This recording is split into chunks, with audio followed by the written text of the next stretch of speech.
A Gering man has been arrested by U.S. Marshals for allegedly murdering a woman in Germany 45 years ago. KNEB.TV News starts right now. From your trusted source for news in western Nebraska and eastern Wyoming, this is KNEB.TV News. Presented by Platte Valley Companies, premier provider of financial services. Hello, I'm Ryan Murphy. This is KNEB.TV News, powered by Platte Valley Companies. Thanks for joining me. And our top story, a Gering man wanted by German authorities for a 1978 homicide has been arrested by U.S. Marshals with assistance from the Wing Drug Task Force. Officials say 69-year-old Tommy Molina is alleged to have stabbed a woman multiple times in April 1978 while he was stationed in Schweinfurt, Germany as a U.S. Army soldier. Molina is awaiting extradition back to Germany to face the charge. Scott Crackle, U.S. Marshal for the District of Nebraska, said that marshals work closely with countless countries around the world to ensure that justice is served. He went on to say that in this particular case, their partnership with Germany has taken a violent fugitive off the streets. Well, Mother Nature seems to have helped keep firework calls down for the Scottsville Fire Department this holiday weekend. Fire Chief Tom Shingle says a dumpster fire was the only firework-related call on the 4th of July. In the days leading up to the 4th, there was only a single other firework-related call they were dispatched for.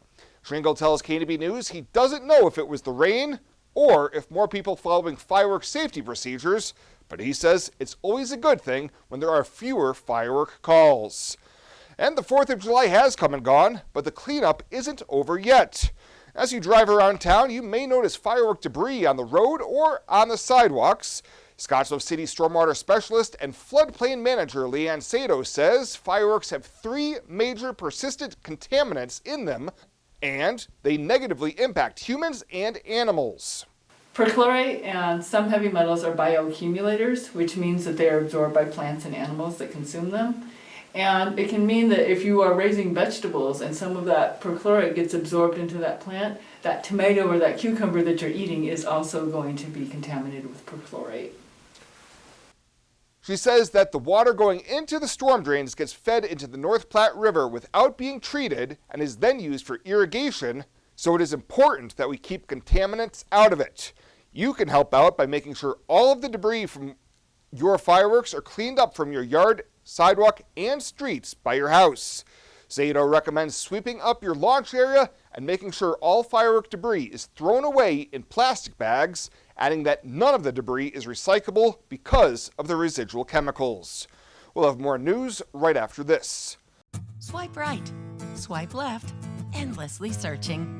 Finding the perfect match isn't always perfect, but it can be when it comes to finances.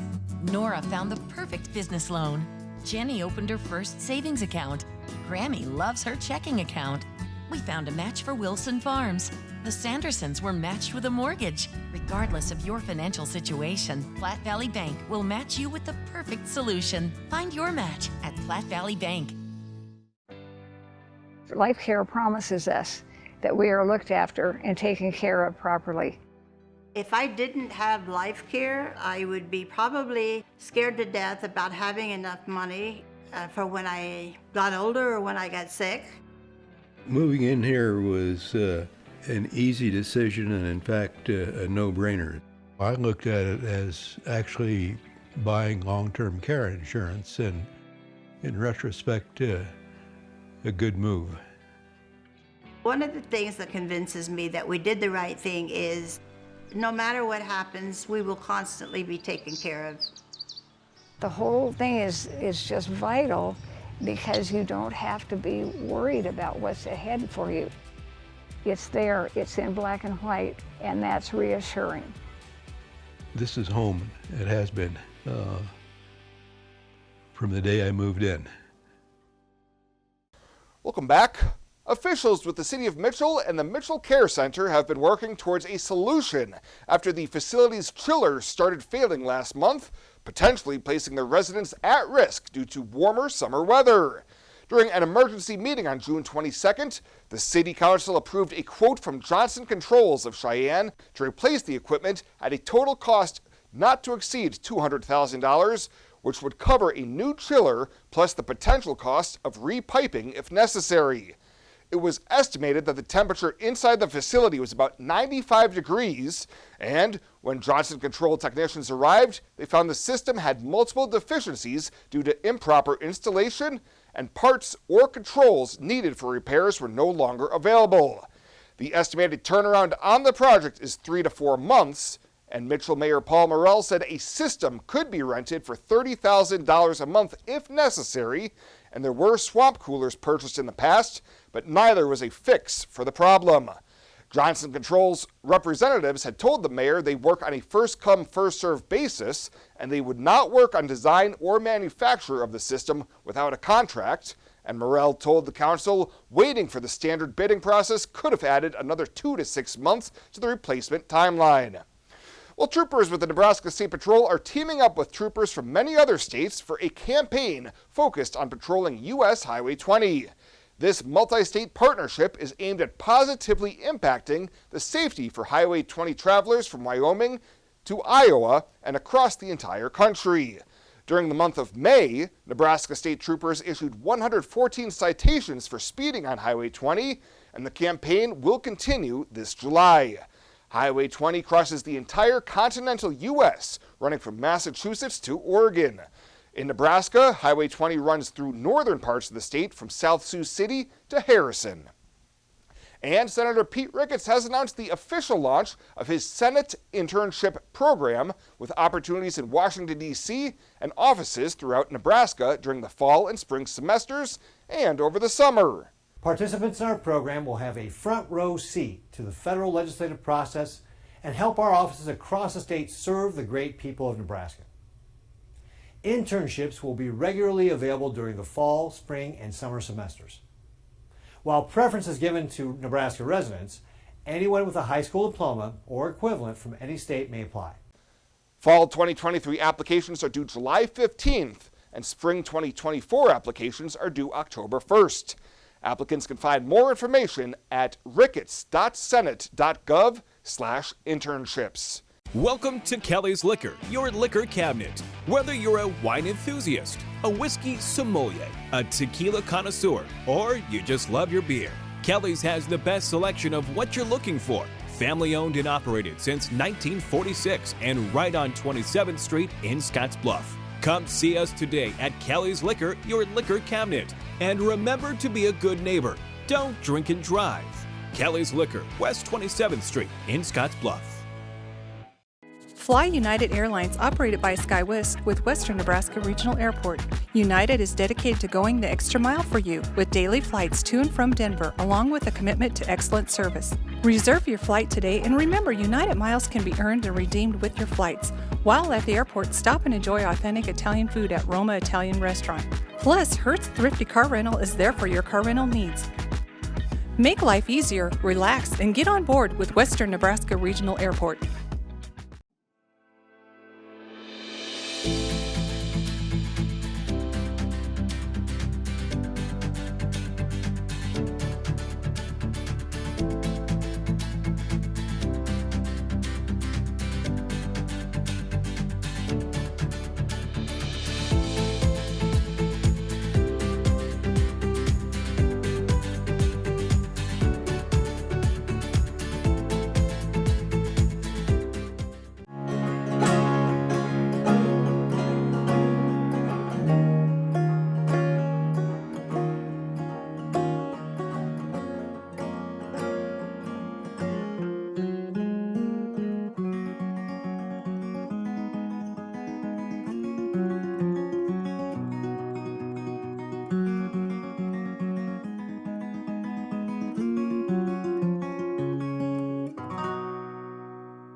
This is KNEB.TV Ag News from the FNBO Ag Desk. FNBO, the great big small bank. Chad Moyer with you here on the Rural Radio Network. It's time for our Fridays in the Field segment back to Northeast Nebraska between Pender and Walt Hill. We're visiting with Jeff Baker. Jeff, thanks for joining us here today. First of all, just tell us about the last 6 weeks or so since we visited with you. Tell us what's been on your agenda for the last 6 weeks. It's been sunny and hot, and sometimes it rains a little bit, which I think is a pretty common issue around here. It's spotty. For the most part, I can't complain about how anything looks. I mean, we've been dry, we've been hot. To this point, though, it's been all right, and things look decent now. Yep. So if you can, in the last 2 months, from planting until now, how much rain have you had? And is it rain that you think did really good? Do you think that it all soaked in, came slow enough that it is doing the crop good? For the most part, yeah. We're dry enough, anything soaks in to a certain degree right now. I know there have been spots around that have got the real heavy real fast. We had one early one that we got probably an inch in 10 minutes or something like that, but we haven't had any of the big out of control hail, wind, stuff like that. So no, everything's soaked in, it's all been helpful. It's been spread out enough that I'd call it almost timely to this. I mean, when everybody's starting to get nervous and we really need something, it seems like within a week or so of that, it kind of shows up. So we don't have an excess by any means, but no, the stuff we've had has been very helpful, I think. So kind of focusing in, again, since planting, you said emergence was okay. How about weed control? And especially in northeast Nebraska, where we're experiencing an exceptional drought, D3, D4 in the area. How does that affect your weed control plan this year? It doesn't change a lot for me, I guess, with what I approach it with.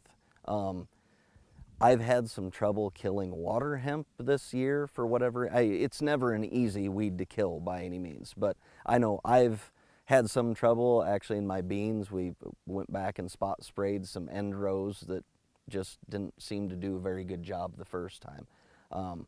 Talking with a few farmers around here, I don't think that's uncommon by any means. It's just, I don't know with the dry weather if it's just tougher to get it into the weed and kill it. I'm sure there's a lot of chemistry behind that someone could explain, but other than that, I guess you don't get a lot more flushes of weeds when it doesn't ever rain, so that simplifies things a little bit. You told us before you're completely a dryland farmer. Yep. So when we have a year like this where it's dry, how about the fertility program? Is there a way to change it? Do you think you should change it in a year like this? That's a lot of good question there. As a dryland guy, you just wish you had a pivot on a year like this. But beyond that, fertility for me in 20-inch rows, I don't like going back out there a lot, especially in corn, because there's no good way to not run everything over. So I'm kind of front-loaded that way fertility-wise, so there's not a ton that I change. So the next thing is going to be fungicide. And bigger picture is if you're kind of front-loaded on your fertility, does that mean you kind of hold on all the way through? You see it through with multiple fungicide applications if you have to, or supplements through the season? As we were talking before this, I'm that optimistic farmer, so I like to only look at my crop in the morning when it actually looks good this time of year, I guess.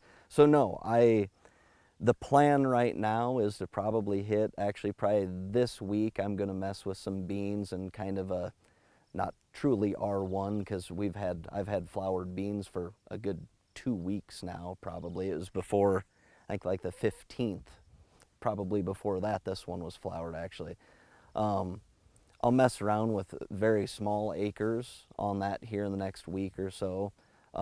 Most of my beans I will plan on kind of late R2, R3, kind of the traditional fungicide timing for sure. Corn, I will probably hit everything here within the next week and a half. Are you set up, or do you like to do multiple fungicide applications if you think it warrants it? I don't know. That's actually one of the things I'm kind of chasing to see if that is worthwhile. I know a lot of the real high yield guys, There's some of those guys that just automatically hit it 3 times in a year. A lot of those guys are east, have a little more moisture, a little more disease to deal with.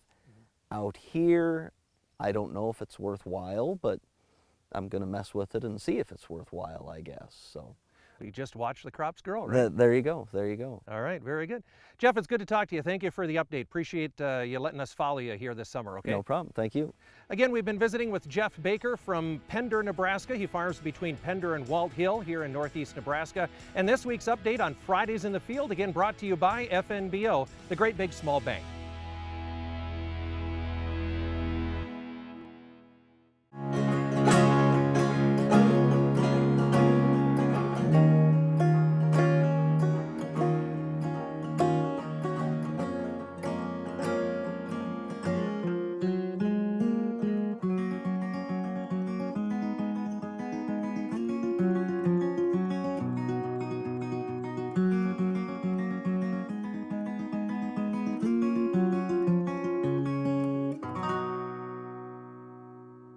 Logos in Gering is the place to get all of your school spirit gear, personalized gifts, and promotional items for your business and employees, and banners for any special event. Logos is also the only place to stop for custom screen printing or embroidery. You can even design it yourself on their interactive website.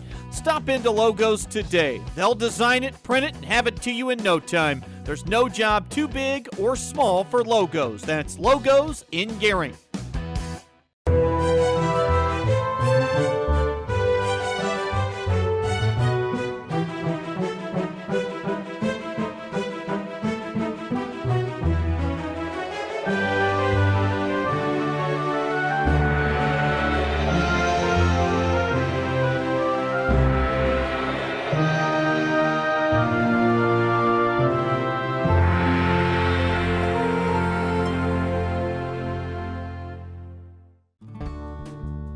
Let's take a peek at your weekend community calendar, brought to you by Riverstone Bank.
The community calendar is brought to you by Riverstone Bank. We're local and we love our community. You deserve to have a building that will last for generations. With more than 110 years of experience and thousands of satisfied customers, Morton Buildings is the industry leader you can trust. If you're planning for a garage, farm shop, horse barn, storage building for your RV, boat, or collectibles, there's no better time to buy. Contact your local Morton sales office or visit mortonbuildings.com to get started today. At Platte Valley Bank, we want to help you plan for tomorrow while you enjoy today. Our personalized trust services can help you do just that. You've worked hard to build your legacy, and you want to make sure that gets passed on for generations to come. We offer the professional guidance necessary to ensure that happens, according to your wishes. We pride ourselves in being friendly and professional while offering a highly tailored full line of trust and estate planning services to accommodate you. You belong here. And finally tonight, the Riverside Discovery Center welcomed a new addition last month as a 70-pound calf was born to Ginger, the Highland cow who has called the Riverside Discovery Center home since 2014. Staff at the zoo hosted a naming contest for the bright-eyed bovine, and this week it was announced that the winning name from the voting contest was Cinnamon. RDC staff says Cinnamon and Ginger are on full display for the public and are pleased to announce that this is the first time a calf has been born at the Discovery Center. Well, that does it for us this time. Thanks so much for tuning in. Have a great weekend. We'll see you back here on Monday.